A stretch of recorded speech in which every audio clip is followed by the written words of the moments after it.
창세기 29장 15절부터 28절까지 말씀 제가 읽고 우리 말씀 살피는 시간 갖도록 하겠습니다. 29장 15절입니다. 라반이 야곱에게 이르되 내가 내 형제이기 때문에 내가 거저 나를 섬겨야 하겠느냐, 내게 구하라, 무엇이 내 품삯이 되겠느냐 하더라. 라반에게 두 딸이 있었으니 큰 딸의 이름은 레아요, 작은 딸의 이름은 라헬이더라.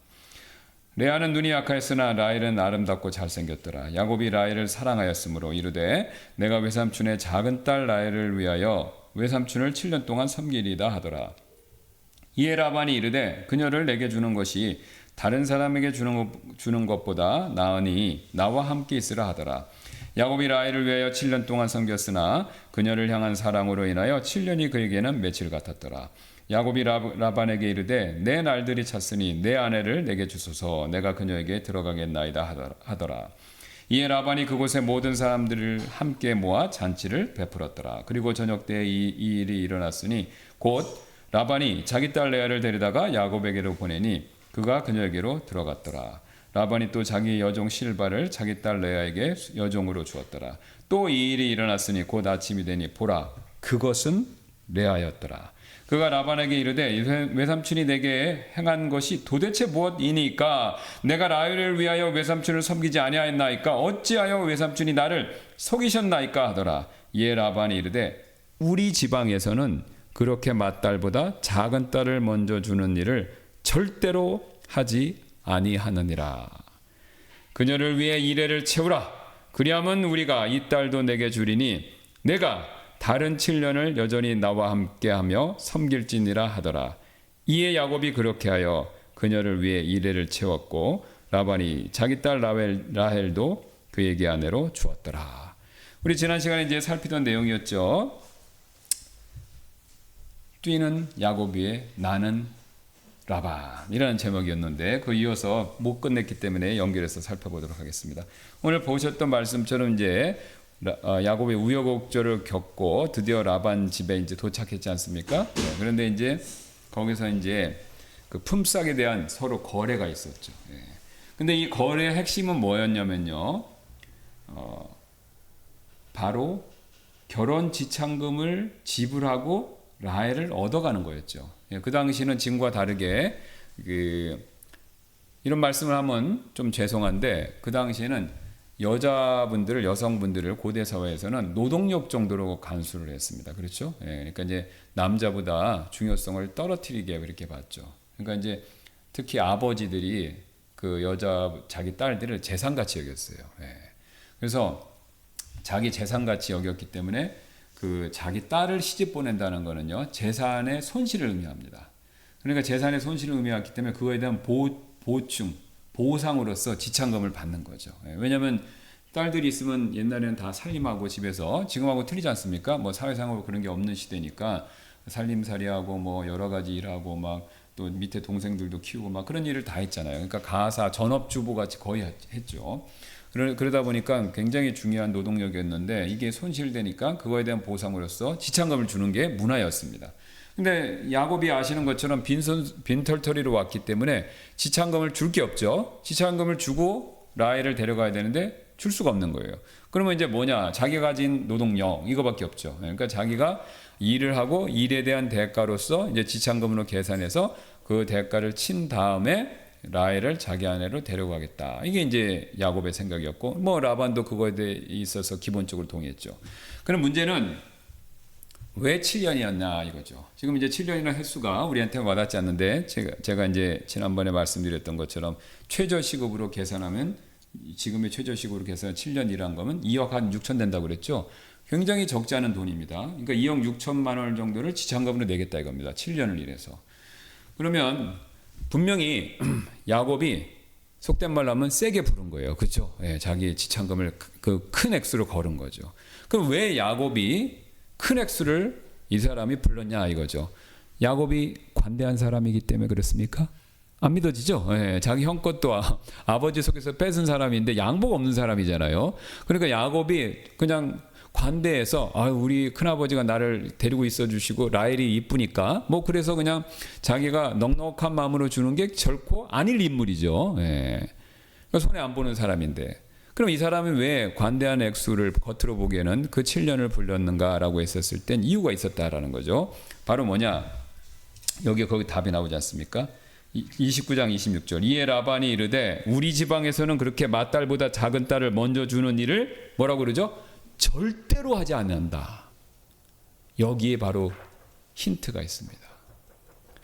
그러니까 예나 지금이나 결혼 풍습은 있습니다. 근데 그 결혼 풍습이요, 현대하고 과거의 차이점은요, 과거는요 결혼 예식과 풍습을 절대적으로 지킵니다. 그렇죠? 요즘에 가보셔서 아시겠지만 저도 약간 충격적이고, 사실 저는 개인적으로 그건 동의를 안 합니다. 주례 없이 결혼하고 그 다음에 예식장에서 댄스하고 막 노는 거 있죠. 예, 그거는 성경적이지 않습니다. 제가 아무리 관대하게 보더라도 성경적이지 않아요. 이 성경에서 말하는 결혼식은요, 하나님 커버넌트라고 제가 누누이 말씀드렸죠. 하나님 보셨을 때 결혼은 결혼 언약입니다. 예식이 아니에요. 결혼 언약식이 맞아요. 그러니까 언약은, 성경에서 말하는 언약은 약속보다 윗단계라고 그랬죠. 약속하고 언약은 차이점 뭐냐면, 성경에서 언약은 약속을 어겼을 때는 죽음을 담보로 하는 겁니다. 그러니까 언약은 약속을 어겼을 때 둘 다 똑같이 약속인데, 언약은요 약속보다 더 심한 거예요. 그 결과에 대해 더 많은 책임을 져야 됩니다. 약속은 어기면 돈으로 배상하든지 다른 걸로 배상할 수 있는데, 언약을 어기면요 그건 죽음으로 보상이 돼요. 그러니까 하나님은 중요한 약속은 다 언약으로 맺으세요. 커버넌트, 아브라함 언약, 모세 언약. 언약으로 맺으신다는 것은 하나님이 굉장히 중요하게 엄하게 여기신다는 거죠. 성경에서는 그런 언약의 개념으로 결혼도 얘기합니다. 그러니까 결혼 언약식이에요. 그럼 뭘 언약하는 겁니까? 남편과 아내, 새 신랑 새 신부가 하나님 앞에서 하나가 되는데, 이제 이거는요 한번 맺으면요 물을 수가 없는 거예요. 간음죄 빼놓고는 죽음이 갈라서기 전까지는 서로 물을 수가 없는 거예요. 만약에 그걸 쉽게 다른 이유로 물으려고 그런다, 그러면 하나님 보셨을 때 그게 무슨 죄입니까? 사형죄예요. 하나님 보셨을 때, 우리 말고. 예. 하나님, 왜요? 언약이니까. 굉장히 결혼은 심각한 겁니다. 굉장히 신중해야 되는 거예요. 그래서 요새는 그런 것들이 원래 있었는데, 뭐 우리는 이교도니까 그런 것이 별로 없었지만, 어쨌든 우리의 근대적인 결혼식은 미국으로부터 왔어요. 자, 우리나라의 근대화는 다 미국 덕분입니다. 왜냐하면 2차 세계, 그러니까 6.25 전쟁 이후에 우리가 미국과 관계되고 미국의 도움을 많이 받았기 때문에 우리의 현대, 근대화된 모든 실제적인 것들은 미국 영향을 지대하게 받았죠. 그 전에 일본이었지만, 일본은 그 대신 유럽식입니다. 특히 영국하고 독일의 영향을 많이 받았어요. 근데 이제 일본과의 관계는 일제 때로 끝나고 6.25 전쟁이라는 그 기점으로 우리나라는 완전 역사가 전후로 바뀌는데, 6.25 전쟁 이후는 미국과 관계가 맺어진 겁니다. 그러니까 우리가 미국식 영향을 받았는데, 이 결혼제도도 미국식에서 주례받고 이렇게 하는 거예요. 예. 근데 이 미국식은 분명히 성경식이기 때문에 그 주례를 세워서 했는데, 여기서 만약에 결혼에 대해서 우리가 요즘식의 방법으로 뭐 주례도 안 세우고 그 다음에 뭐 완전히 쇼처럼 그렇게 하는 거는 굉장히 성경적인 개념의 결혼식에서 멀어지는 겁니다. 예. 그리고 왜 주례가 있어야 되고요, 하나님 앞에서. 그러니까 창세기에 나오죠. 하나님이 주례 쓰신 거 아시죠? 아담과 이브 있을 때 하나님 앞에서 아담과 이브를 주례하신 거예요. 사실은 실제적으로. 그 다음에 우리가 결혼을 끝나면 항상 먹죠.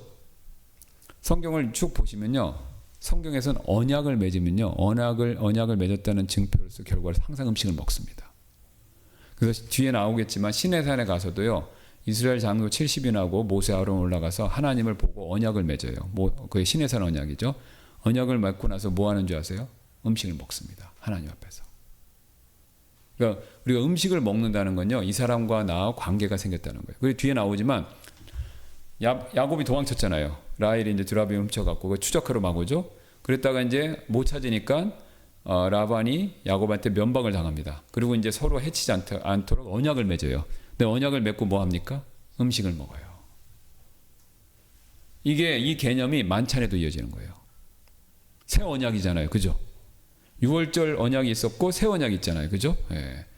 그러니까 6월절 언약 때도 뭘 먹습니까?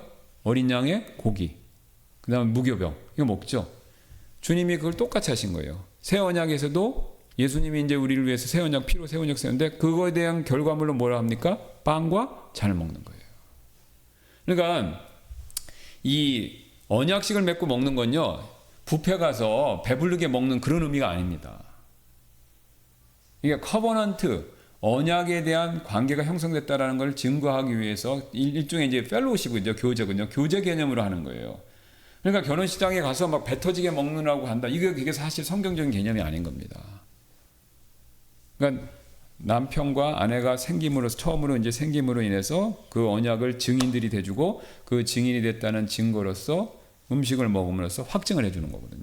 근데 이게 음식 먹는 쪽으로 가고 영끌이로 가는 거예요. 정작 중요한 커버넌트, 언약을 맺었다, 증인들이 된다, 이 개념은 퇴색되는 거죠. 굉장히 세속적으로 가는 거예요. 자, 이것과 관계가 굉장히 깊습니다.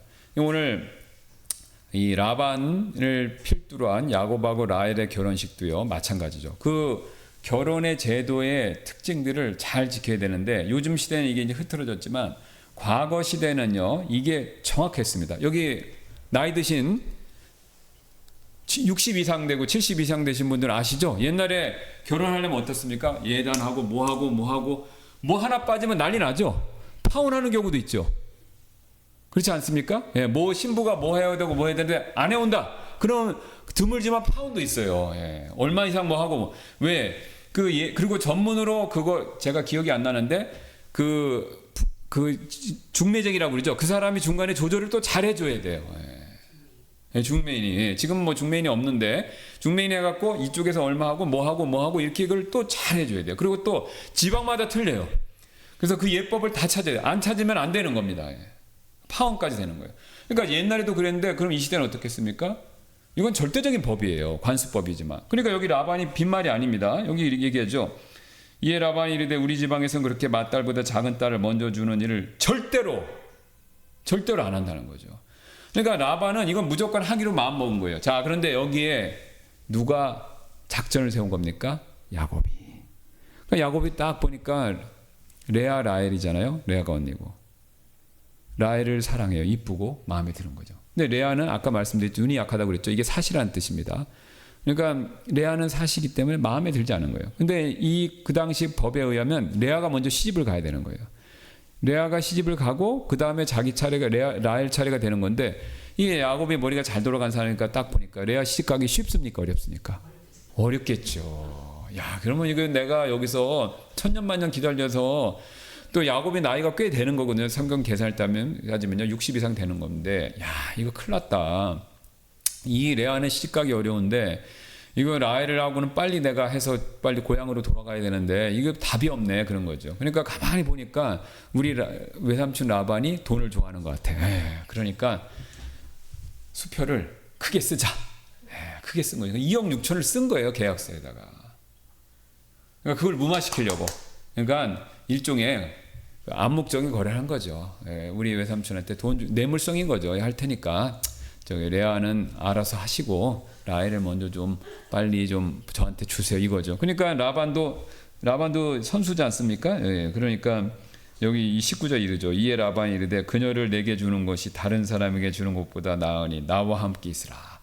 이 라반은 뒤에 나오는 내용을 보니까 처음부터 어떻게 한 겁니까? 아, 요 녀석이 머리 쓰네. 그래갖고 요 밑에 절대로 안 한다는 내용을 보니까 어때요? 라반은 처음부터 계획을 하고 있었던 거죠. 구체적으로 어떻게 할지는 생각 안 했겠지만 요거를 잘 써먹어야 되겠다, 요 생각을 한 거예요.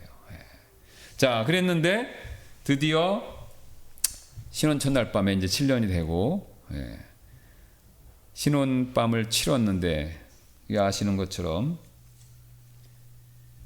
25절 보니까 이렇게 됐죠. 또 일이 났으니 곧 아침이 되니 보라, 그것은 레아였더라. 저는 이걸 보고 상상을 많이 해봤습니다. 그러니까 레아도 좀 문제가 있어요, 그죠? 제가 어떤 영화나 드라마를 보니까 이렇게 얘기하더라고. 이제 라헬은 부푼 꿈을 안고 신부로서 막 꽃단장하고 이제 사랑하는 야곱한테 가려고 그랬는데 아마 꽁꽁 묶였을 거다, 이러겠죠. 왜냐면 입도 가렸을 거 아니야, 막 소리 지르고 그랬으니까. 그러니까 꽁꽁 묶여 있었을 거고, 레아가 신부 옷을 입고 간 거잖아요. 근데 그 밤에 신방에 들어가서 레아는요 아무 말도 안 한 거예요. 그죠? 이거 굉장히 여러분 뭐가 떠오르십니까? 야곱이 자기 아버지 이삭을 속였던 장면. 깜깜한데.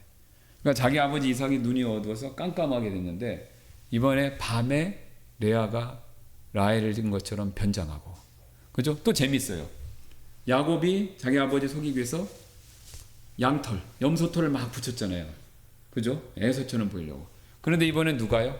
레아가 라헬인 것처럼 하려고 신복을 다 입고 온 거예요. 그리고 야곱이 형 에서인 것처럼 가장했듯이 레아도요. 라헬인 것처럼 가장한 거죠. 만약에 티를 냈으면 벌써 밝혀졌겠죠. 그런데 아침에 대해 일어난 걸 보아서 이게 아침에 이제 신부 딱 보니까 아니잖아요. 그죠? 예. 그러니까 그 전까지 레아는 속이고 있었던 거죠. 자, 그러면서 이제 야곱이 한 말이 있습니다. 그가 라반에게 이르되 외삼촌이 내게 행한 것이 도대체 무엇이니까? 내가 라헬을 위하여 외삼촌을 섬기지 아니하였나이까? 어찌하여 외삼촌이 나를 속이셨나이까? 고래고래 소리를 질렀겠죠. 저야 지금 목소리가 안 나와서 점잖게 얘기하는데 엄청 화가 나서 막 소리를 확확 질렀겠죠. 자, 그런데 여러분 어떻습니까? 앞에서 말씀드렸던 것처럼 야곱이 자기가 심은 대로 행한 대로 어떻습니까? 그대로 거둔 거죠. 하나님이 그대로 심는 대로 거두게 해주신 겁니다. 민수기 잘 아시는 것처럼 32장 23절에 이런 말씀이 있습니다. 그러나 만일 너희가 그렇게 하지 않으면 보라 너희가 주께 죄를 지었으니 너희 죄가 너희를 찾아낼 줄을 분명히 알지니라. 여러분 우리가 죄 지면요 그 죄를 감추려고 숨기려고 없애려고 해도 소용이 없습니다. 이 죄가요 여러분 요새 유도탄 아시죠? 미사일 탁 찍으면 그게 막 하늘을 쫓아 날듯이 그 죄가 결국은 따라옵니다. 그래서 하나님의 정한 때 그 죄가 폭로되면서 결국은 우리가 그 죄에 대한 대가를 하나님 앞에서 받을 수밖에 없다는 거죠. 이 땅에서 안 받는 것 같아도 소용없습니다. 어디 가서요? 죽어서 크고 흰 왕자의 심판 거기 가서는 다 받는 거예요. 죄는 반드시 대가를 치러야 됩니다. 하나님 앞에서. 이 세상 사람들이 간이 부어서 죄 짓는 데 담대한 이유는요. 죄를 져도 죄가 나를 찾아내지 않을 것이다 라고 믿기 때문에 그래요. 죄를 져도 심판받지 않을 것이다. 죄를 져도 책임지지 않을 수도 있을 것이다 라고 생각하기 때문에 그렇습니다. 그러나 성경은 정반대로 얘기하죠. 어떤 죄라도 그 죄가 나를 찾아와서 결국은 하나님 앞에서 그 죄 때문에 나에게 책임을 묻게 한다라는 겁니다. 오늘 야곱이 그걸 대표적으로 보여주는 거죠. 야곱은 오늘 이 라반에게 속는 과정에 있어서 전적으로 자기 머리를 쓰고요. 자기 의지를 쓰고요. 자기가 원하는 바대로 계산한 대로 다 행한 겁니다. 그렇게 해서 이런 상황이 일어나지 않으려고 온갖 수를 쓰고 애를 썼는데 결국은 어떻게 된 겁니까? 딱 걸린 거죠. 누가 이렇게 하게 만드셨습니까? 하나님이시죠. 하나님이. 그 증거가 있습니다. 여기서 속였다라는 말이 있죠. 이 속였다라는 단어가 옛날에 과거에 에서가 했던 말과 똑같은 단어를 쓰고 있습니다. 에서가 창세기 27장 36절에서 에서가 이르되 그의 이름을 야곱이라 함이 옳지 아니하니까 이는 그가 이와 같이 두 번이나 나를 속여 빼앗았기 때문이니이다. 여기서 속여서 이 속였다란 말을 야곱이 자기도 하는 거예요. 그러니까 에서가 속였다란 말을 하는 걸요. 하나님이 신기하게도 야곱이 위해서도 속였다라는 말이 나오게 만드신 거죠. 남은 속이니까 자기도 속고 자기도 속았다라는 말을 하게 되는 거죠. 여기서 우리는 첫 번째 중요한 원리를 배우게 되죠. 우리가 하나님의 뜻을 어기면요, 항상 우리의 죄의 자연스러운 결과를 경험하게 된다는 겁니다. 왜 자연적이란 말을 제가 넣냐면요, 이게 법칙입니다. 그러니까 하나님이 죄를 지으면 일일이 막 간섭을 하셔서 하는 게 아니라 이 세상을 그렇게 세팅을 해놓으신 거예요. 그러니까 죄를 지면요, 피하는 거 막 같지만 결국은 죄가 찾아내서 그거에 대한 값을 치르도록 하나님이 이 세상을 세팅해 놓으셨다 이 뜻입니다. 그러니까 심는 대로 거둔다는 말씀이 맞는 거죠. 그러니까 세상 사람들이 그걸 안 믿고 노력을 해보는 거예요. 누구처럼요? 야곱처럼. 근데 그게 안 된다라는 겁니다. 왜요? 하나님 손 안에 있기 때문에. 하나님이 이 세상을 그렇게 세팅을 해놓으셨기 때문에 아무도 피할 수 없어요. 단 언제 어떻게 되는지 그것만 모르기 때문에 그런 거죠. 자, 이게 자연 법칙만큼이나 예측 가능한 영적인 법칙이다라는 거죠. 그러니까 여러분 우리가 이걸 믿으면요 조심하게 돼 있습니다. 조심하게 돼 있어요.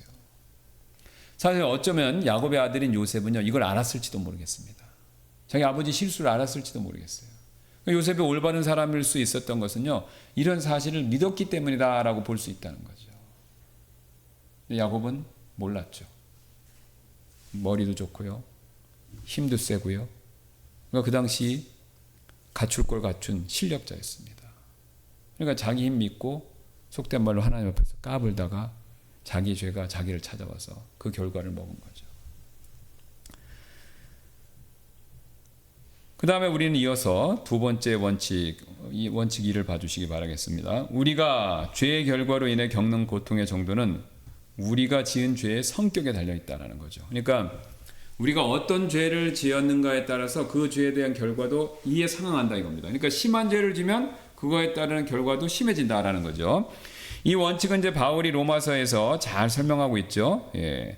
그러니까 사람들은요, 이 냄비 속의 개구리처럼 이게 잘 적응하는 특징이 있습니다. 사람이 그러니까 잘 살아갈 수 있는 그 장점 중에 하나가 뭐냐면 추운 데 가면 추운 데로 적응하고 더운 데 가면 더운 데 적응을 하잖아요. 이게 여러분 신기하게도 사람만 됩니다.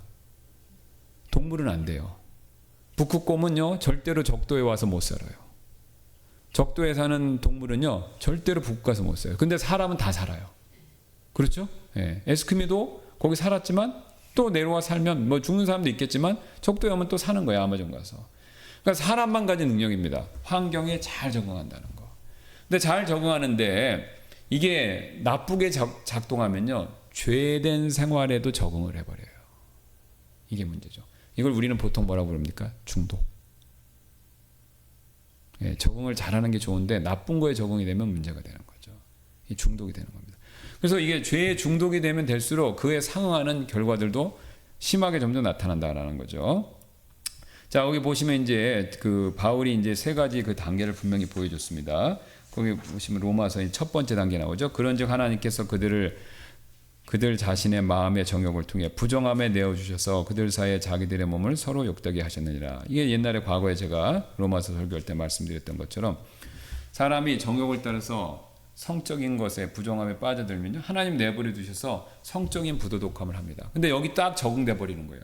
그러면 여기에 빠져들면 빨리 회개하고 돌아와야 되는데 여기에 적응이 돼버리면요 그 다음 단계로 미끄러지는 거예요.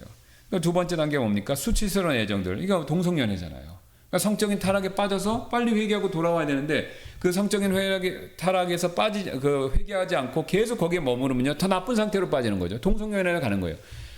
여러분 동성연애자들 얘기를 들어보면요 처음부터 자신은 성적으로 순수했는데 동성연애 됐다는 사람은 없어요. 다 파헤쳐보면요 성적 문란함이 먼저 있습니다. 앞에.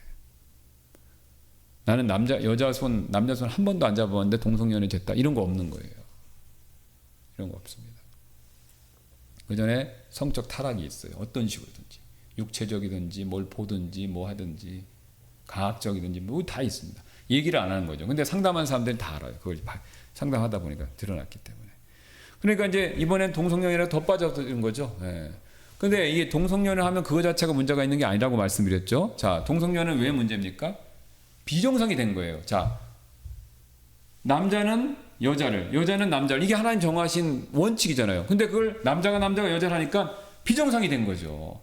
그러니까 동성연애의 무서움은요, 여러분, 동성연애를 했다라는 것보다도요, 그것도 문제지만 비정상이 된 거예요. 비정상. 그러니까 동성연애자분 우리가 메스껍습니다. 역겨움이 생겨요. 왜요? 이 사람들 논리를 보면요, 비정상을 정상처럼 얘기하니까 그런 거예요. 그렇죠? 뭐 성소수자니 어떠니 권리인의 뭐 어떻게 하면 얘기를 들어보면요, 아무리 들어봐도 비정상인데 자기가 정상이라고 우기는 거잖아요. 그리고 대다수 사람들이 잘못했다 그런 거잖아요.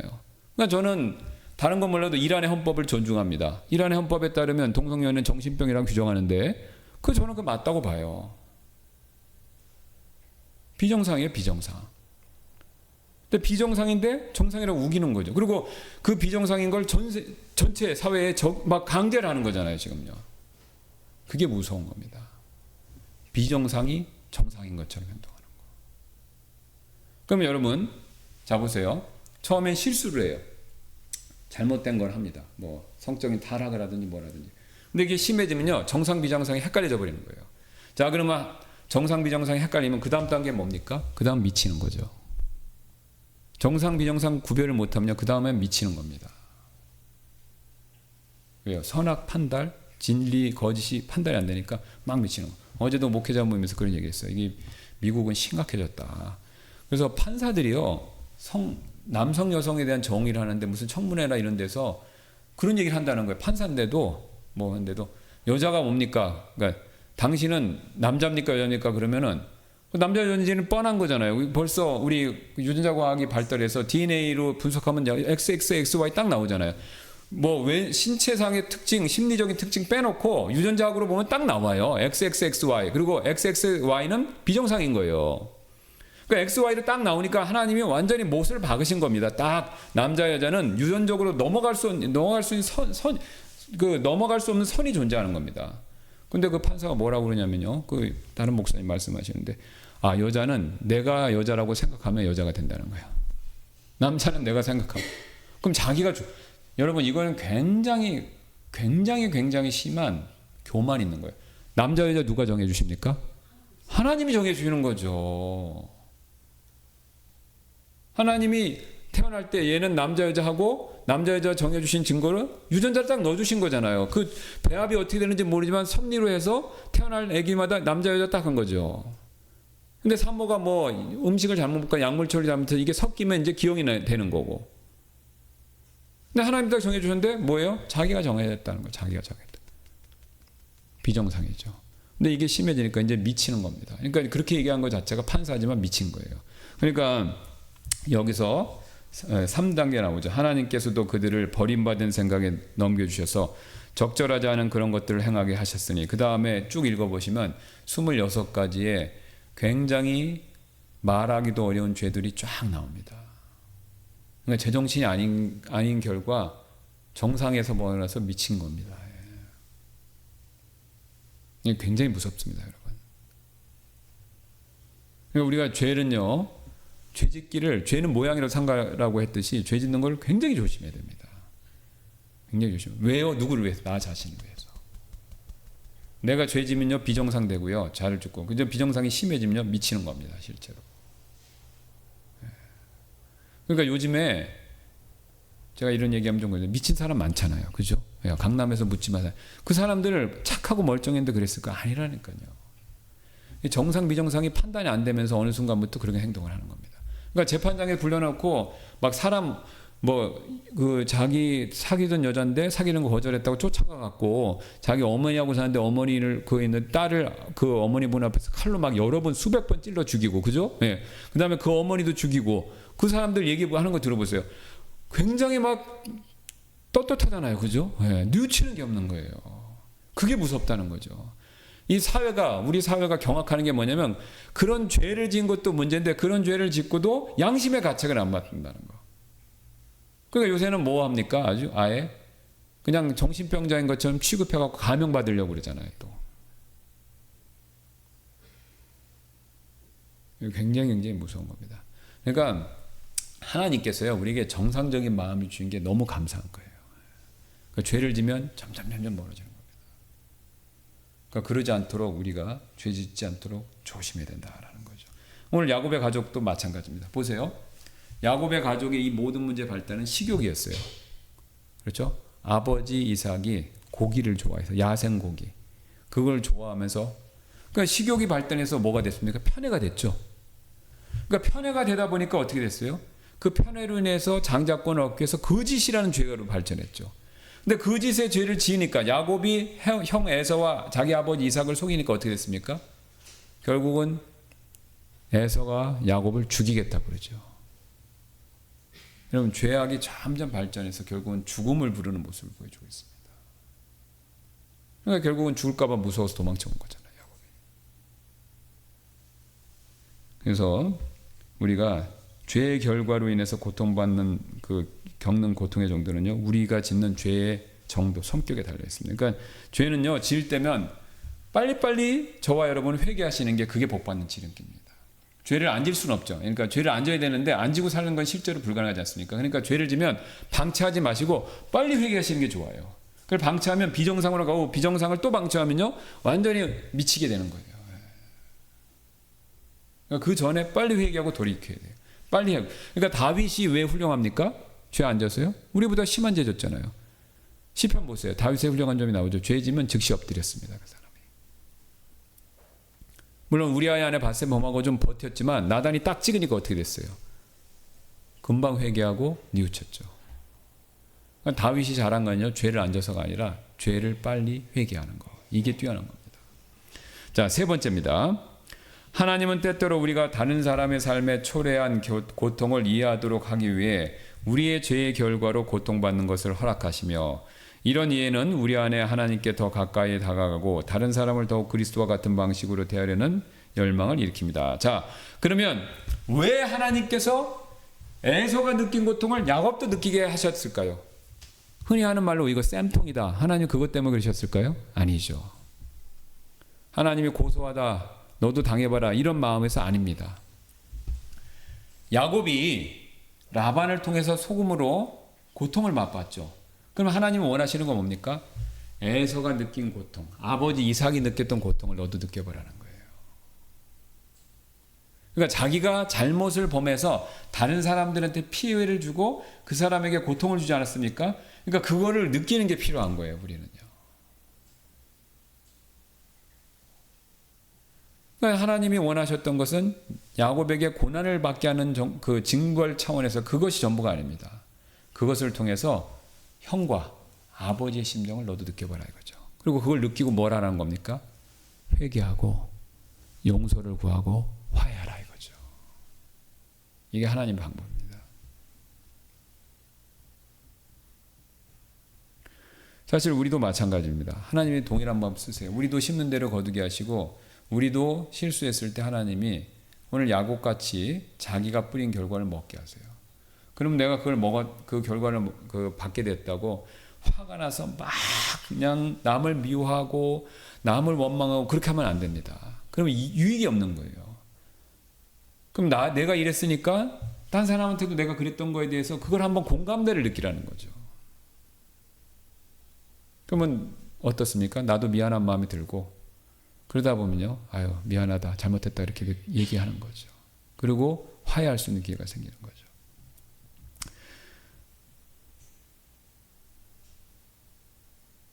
그 다음 네 번째입니다. 죄의 결과로 인한 고통이 누구로부터 왔든지 간에 하나님은 우리가 같은 어려움을 겪고 있는 다른 사람들에게 더 효과적으로 사역할 수 있는 수단으로 고통과 고난을 바라보기를 원합니다. 이게 뭐냐면요. 더 나아가서 다른 사람을 돕는 일을 하게 하시게 하는 거죠.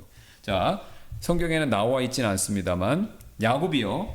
이 일을 통해서 완전히 회개하고 자, 그래서 내가 잘못했다. 우리 아버지하고 형을 속여서 너무 잘못했네. 회개하고 뉘우치고 새 사람 완전 되고 야복강에서 있었던 거를 지금 느끼고 경험해서 완전 새 사람 됐으면요. 그 다음부터 하나님이 야곱에게 원하셨던 건요. 라반한테도 라반을 설득했겠죠. 외삼촌 제가 그런 사람이었는데 그렇게 살면 안 되겠더라고요. 외삼촌도 그러시면 안 됩니다. 이렇게 얘기했어야 되겠죠. 그렇죠? 예. 그러니까 자기 같은 사람을 도울 수 있어야 되잖아요. 그러니까 야곱이 진짜 여기서 회개했으면은요, 뉘우쳤으면요, 라반을 설득했어야 되는 거예요. 예. 외삼촌도 그렇게 사시면 안 됩니다. 그렇게. 그게 하나님 원하시는 거죠. 하나님 원하시는 겁니다. 그래서 우리가 특별히 어려움을 겪는 경우가 있습니다. 그렇죠? 다른 사람들보다 더 심한 어려움을 겪는 경우가 있어요. 불우한 가정에 태어나고 불우한 신체적인 환경의 여건에 있고 또 불행을 당하는 경우들이 있어요. 그러면 그런 경우를 왜 하나님 허락하셨을까라고 했을 때 여러 가지 이유가 있지만 우리가 그런 일을 겪음으로 인해서 믿음으로 인내하고 내 자신을 바라보고 또 하나님 앞에서 연단되는 믿음을 통해서 나와 비슷한 일을 겪는 사람을 도와주게끔 하기 위해서입니다.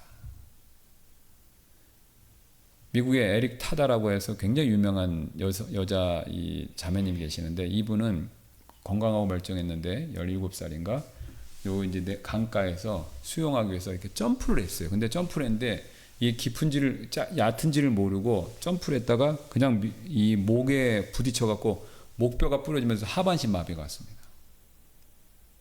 구원받고 신앙생활도 잘했는데 그러니까 이제 자기가 고민한 거예요. 왜 하나님이 이걸 막아주지 않고. 근데 이 자매님이 깨달은 거예요. 바울처럼.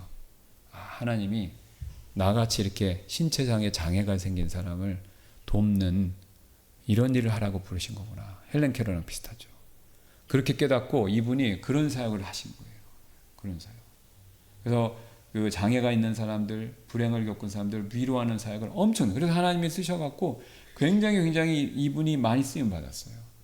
근데 비슷한 예로 옛날에 그 슈퍼맨 영화 처음에 초기에 나왔을 때 크리스토퍼, 내가 이름 모르겠는데 그 사람 아시죠? 여기 슈퍼맨 해갖고 엄청나게 유명해진 배우가 있습니다. 그 사람이 말 타다가 승마하다 낙마를 해갖고 목이 부러졌어요.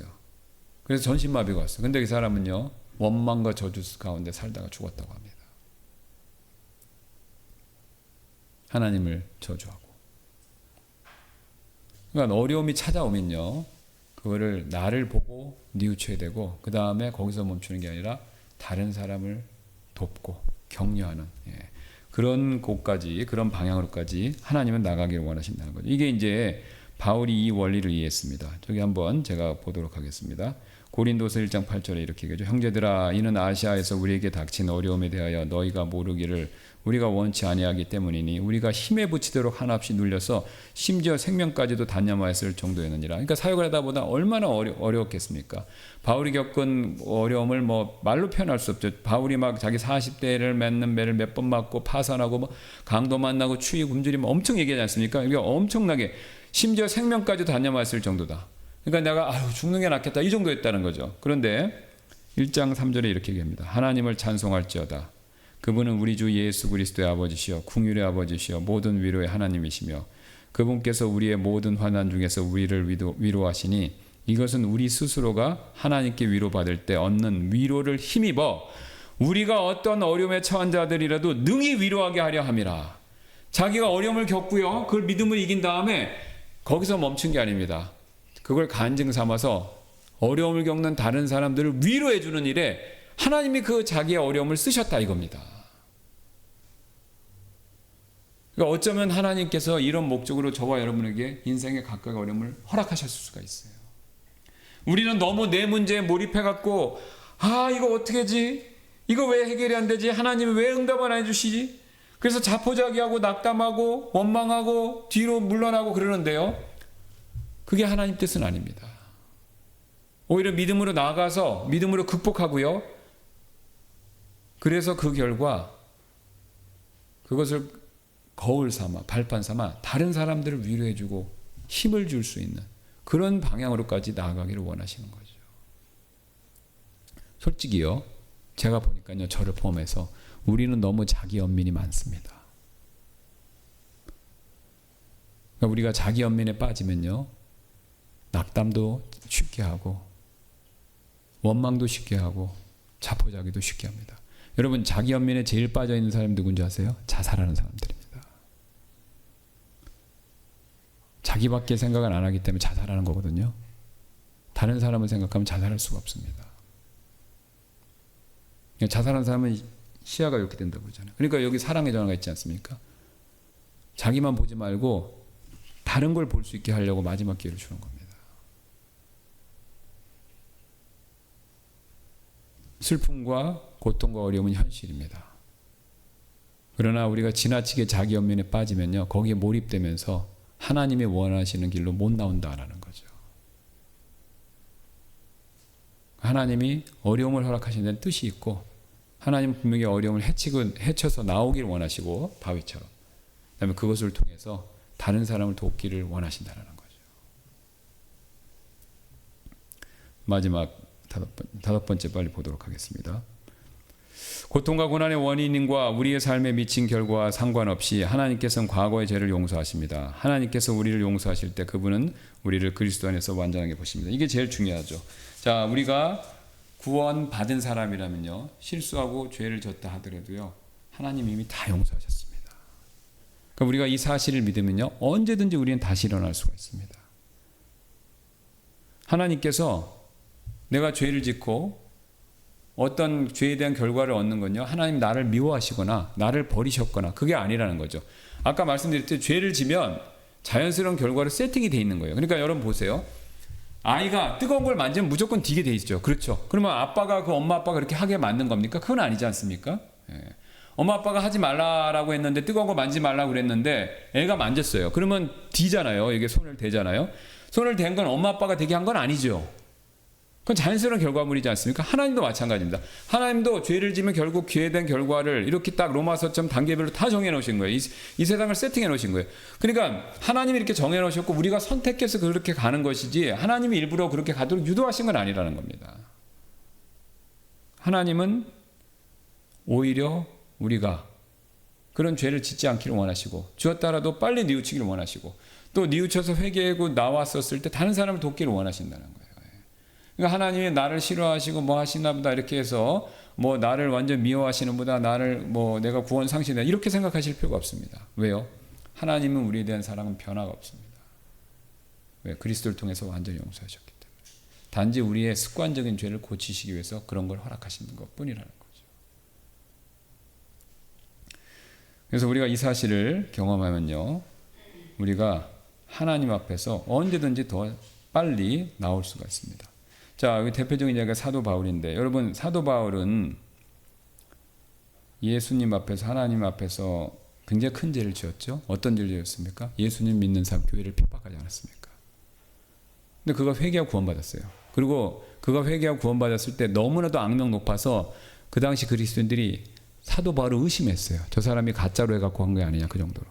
그럼 여러분 사도 바울이 마음속에 괴로움이 있었겠죠. 자기가 이렇게 핍박했던 사람들을 회심하고 믿었는데 그 사람들에 대한 미안함과 또 어떤 죄책감 뭐 이런 것들이 다 있었겠죠. 근데 놀랍게도 바울은요, 그런 죄책감에 시달리지 않고 오히려 이렇게 고백을 합니다. 디모데전서 1장 15절 16절. 이것은 신실한 말이 온전히 받아들이기 합당하니 곧 그리스도 예수님께서 죄인들을 구하시려고 이 세상에 오셨다는 것이라. 죄인들 중에 내가 우두머리니라. 그러죠? 우두머리 맞습니다. 교회 핍박했잖아요. 그러나 이런 까닭으로 내가 궁유를 얻었나니, 죄인들 가운데 우두머리이기 때문에 또 궁유를 얻었다는 거죠. 곧 내 안에서 먼저 예수 그리스도께서 모든 오래 참으심을 보여주사 이후로 그분을 믿음으로 영존의 생명에 이르게 될 자들에게 본이 되게 하셨느니라. 자, 이렇게 큰 죄인도 예수님 믿고 구원받은 거예요. 우두머리였지만. 근데 하나님이 그것을 통해서 모든 사람들이 나보다 심한, 나보다 못하거나 심하거나 할 것 없이 다 용서해 주신다는 것을 본으로 보여주신 거죠. 그러니까 자기가 죄인인 걸 인정하지만 그리스도의 크신 용서함을 또 바울은 인정하는 겁니다. 그걸 붙들었기 때문에 다른 사람도 믿을 수 있다 이렇게 격려하는 거죠. 이제 마무리하겠습니다. 사실 누구든지요 죄를 지을 수 있습니다. 그러나 죄를 져서 문제가 아니라요, 빨리 뉘우치고 돌아와야 된다. 이게 연습이 빨리 돼야 됩니다. 저희는요. 오늘 야곱은요, 이 연습을 배우는 과정이 자신의 여정이었어요. 야곱이 빨리 노력했으면 그 뒤에 있을 복잡한 문제가 생기지 않았겠죠. 그러나 야곱은 그걸 미뤘기 때문에 뒤에 계속 문제가 이어질 수밖에 없었다는 거죠. 저와 여러분들도 마찬가지입니다. 죄는 피하시되 죄를 졌더라도 빨리 하고 회개하고 돌아와야 되고, 또 회복했을 때 우리가 그것을 부끄럽게 여기지 말고 오히려 바울처럼 선한 간증의 기회로 세워서 다른 사람들을 돕는 거, 여기까지 나가야 된다라는 거죠. 자, 시간이 되었기 때문에 제가 기도하고 마치도록 하겠습니다.